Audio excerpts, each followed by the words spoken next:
누구한테 먼저 갚고 하면 안 되냐, 아니면 이쪽으로 돈을 빼돌리면 되는 거 아니냐, 이제 이렇게 이제 가볍게 생각하시는 분들이 있는데, 대부분의 것들은 다 이제 법원에 의해서 발각될 수밖에 없고, 심각한 경우는 개인회생이 불가능할 수도 있다.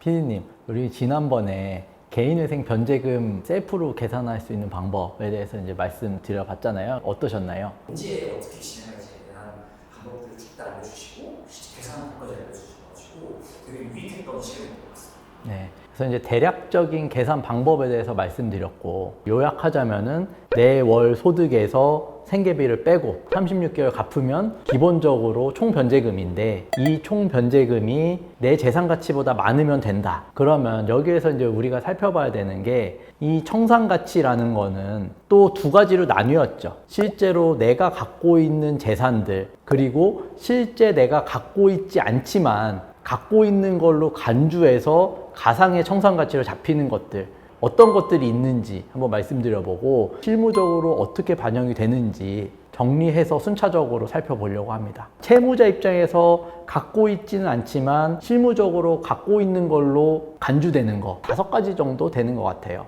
첫 번째는 배우자 재산 절반이죠. 두 번째로는 팔아서 처분한 재산입니다. 세 번째로는 가족이라든지 지인, 친인척한테 돈을 미리 갚아버린 겁니다. 소위 말하는 이제 편파 변제라고 하죠. 그리고 네 번째로는 주식, 코인, 투자 손실금입니다. 그리고 마지막으로는 사치, 과소비, 도박, 유흥, 게임머니와 같은 이제 불성실한 사행성 소비가 있는 경우를 들 수 있을 것 같아요.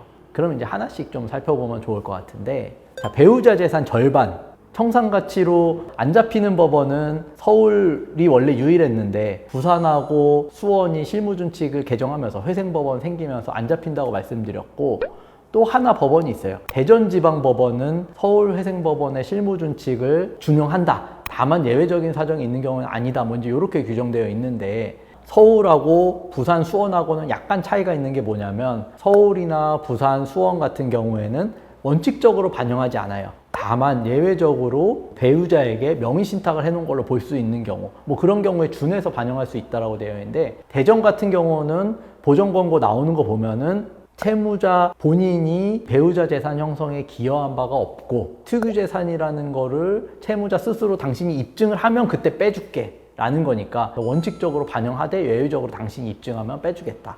이제 이렇게 가는 것 같고, 그러면 다른 지방법원들은 뺄 수 있을까요? 없을까요? 뭐 예를 들어서 지금 언급되지 않은 의정부라든지 인천이라든지 춘천, 뭐 광주, 그런 법원들은 그럼 무조건 반영일까? 일률적으로 절반 반영하라고 나오고 있는 게 현실이기는 해요. 다만 적어도 이혼 소송의 법리를 가지고 이 재산 자체는 배우자가 갖고 있지만 채무자가 기여한 바가 전혀 없고 특유재산인 거를 적극적으로 잘 입증을 하면 많이 빼주고 있는 추세이기도 하거든요. 그 재산 형성의 경위와 과정을 법원에 잘 보여줘야 될 것 같고, 그런 측면의 법리적인 주장을 잘 곁들여서 주장을 한다면 충분히 빼볼 만한 여지는 있다. 이렇게 이제 말씀드릴 수 있을 것 같아요. 그리고 이제 두 번째로 살펴보면, 회생을 앞두고 이런 분들이 좀 많으세요. 내 재산 가치가 1억이에요. 그러면은 이 1억 처분해 버리고 아니면 명의 돌리고서 하면은 내 재산 가치 0이니까 최소한만 갚을 수 있는 거 아니냐. 이제 이렇게 이제 문의하시는 채무자분들도 간혹 있는데, 요거는 어떻게 될 것 같으세요?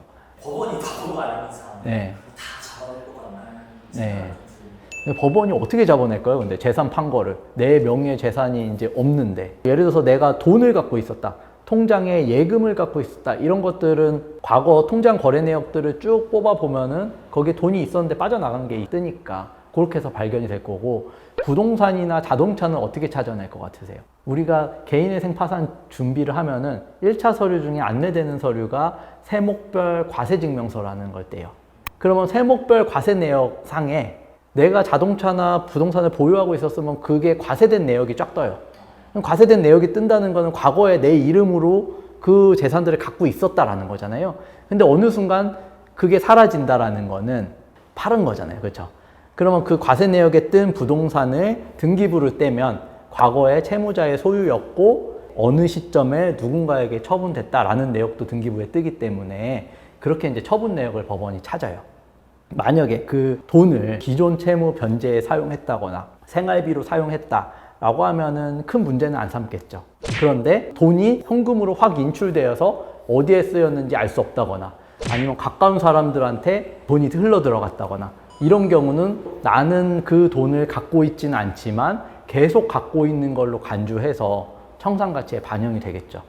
그리고 이제 세 번째로 같은 관점이긴 할 텐데 예를 들어서 내가 가족이나 지인, 친구들한테도 3천만 원을 빌렸고 금융권에도 3천만 원을 빌렸어요.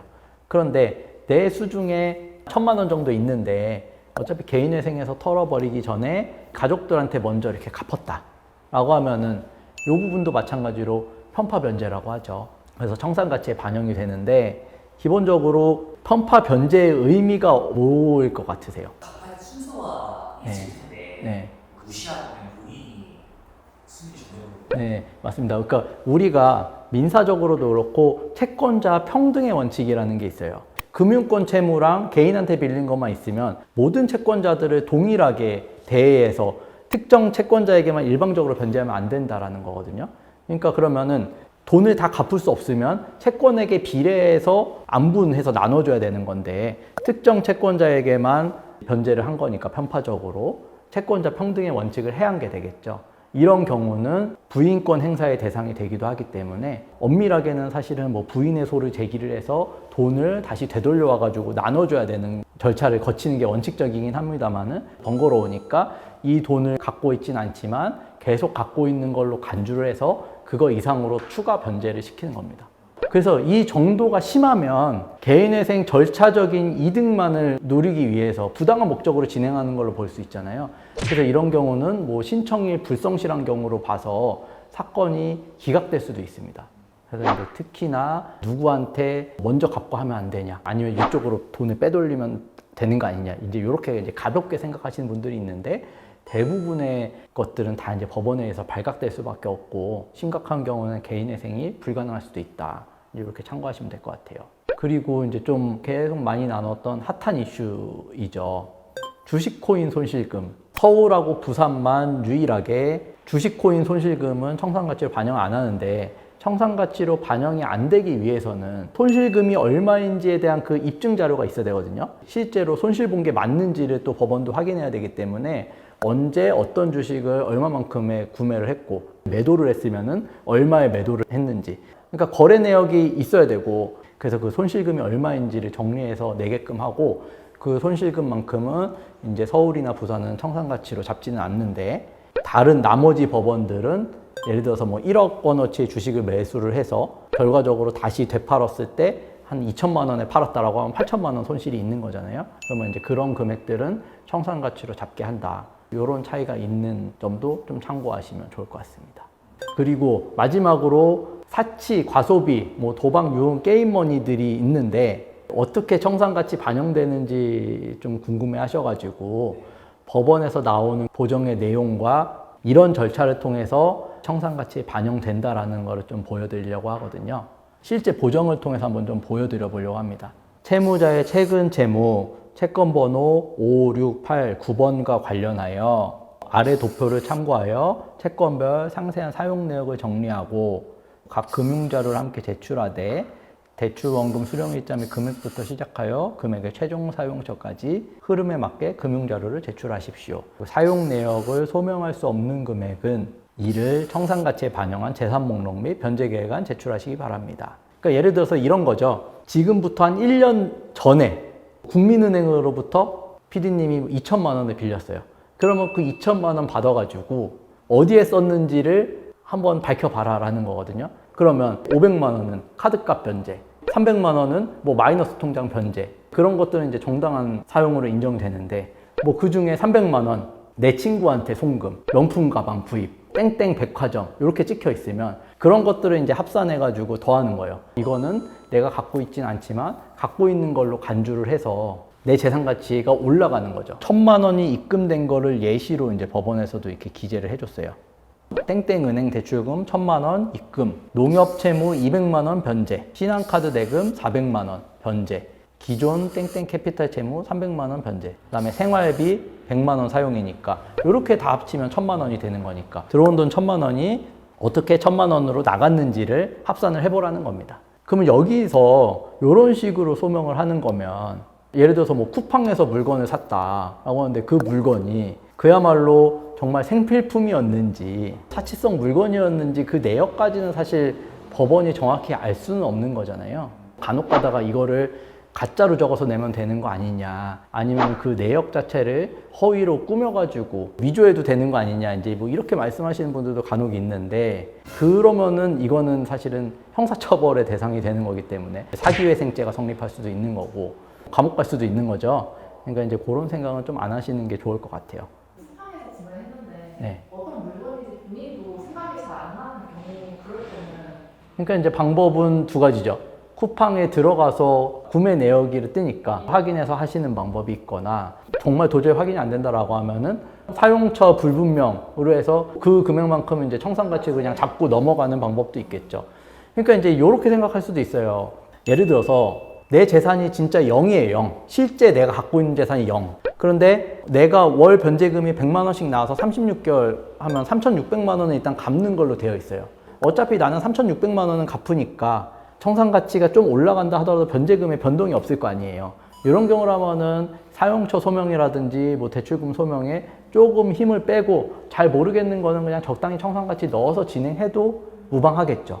그런데 내가 3,600만 원 갚게 됐는데 기본적으로 내 재산 갖고 있는 거는 이미 3,000만 원이에요. 그러면 거의 비슷한 수준인데 여기에서 가상의 청산가치가 더 잡혀버려가지고 청산가치가 올라가게 되면 어쩔 수 없이 변제금이나 변제기간이 늘어날 수밖에 없는 상황인 거잖아요. 이런 분들 같은 경우는 더욱더 꼼꼼하게 법원에서 이제 꼬투리 잡히지 않게끔 소명을 잘 해야 되는 거겠죠. 그 이제 여태까지 말씀드린 거는 최근 채무, 대출금이 들어와서 어떻게 소진되어 나갔느냐를 말씀드렸잖아요. 그리고 이제 원래부터 내가 갖고 있었던 예금 계좌나 신용카드도 또 어떻게 사용되었는지를 보거든요. 이것도 이제 보정 내용을 통해서 말씀드려보면, 이 금융자산, 예금 계좌 및 신용카드 계좌에 대해서 발급이 현재까지 거래 내역서 제출하고 100만 원 이상 입출금 금액에 대해서 그 사유를 소명하되 최종 사용처까지 흐름에 맞춰 제출하고 도표로 정리한 내역을 제출해라.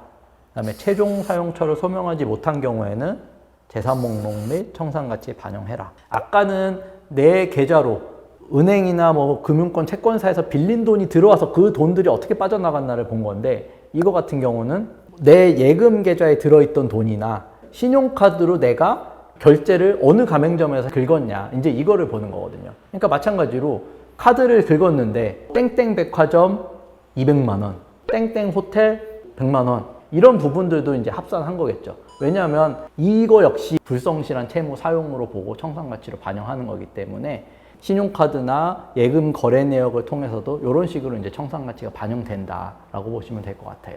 그래서 일단 오늘은 내가 실제로 갖고 있진 않지만 갖고 있는 걸로 간주되어서 가상의 청산가치로 잡혀서 변제금이 어떻게 올라가는지를 말씀을 드렸었는데, 기본적으로는 주식코인이라든지 불성실한 채무 사용처 같은 거는 거래 내역에 쫙 있는 거니까 이거를 내가 안 썼다고 해서 재산 가치로 안 잡히게 막기는 좀 어려울 것 같아요. 근데 이제 다만 몇몇 청산 가치를 낮출 수 있는 여지가 있는 것들이 있거든요. 극단적으로 특정 법원에서는 그냥 재산을 팔아버린 것 자체가 부인권 대상이 되니 팔은 돈 어디다 썼는지는 모르겠고 그 돈 전체를 그냥 청산 가치로 잡아버려라, 이제 이렇게 보정이 나오는 경우도 있고, 아니면은 사업상 부득이하게 어쩔 수 없이 편파 변제한 경우인데 그거 그냥 그 자체로 문제가 된다라고 해서 이제 그거 다 청산가치를 잡아라, 아니면 사건 기각해버리는 경우, 이런 경우들이 있는데, 대법원 판례에 비추어 보면 그런 행위가 있다고 하더라도 어떤 사회 상규에 벗어나지 않는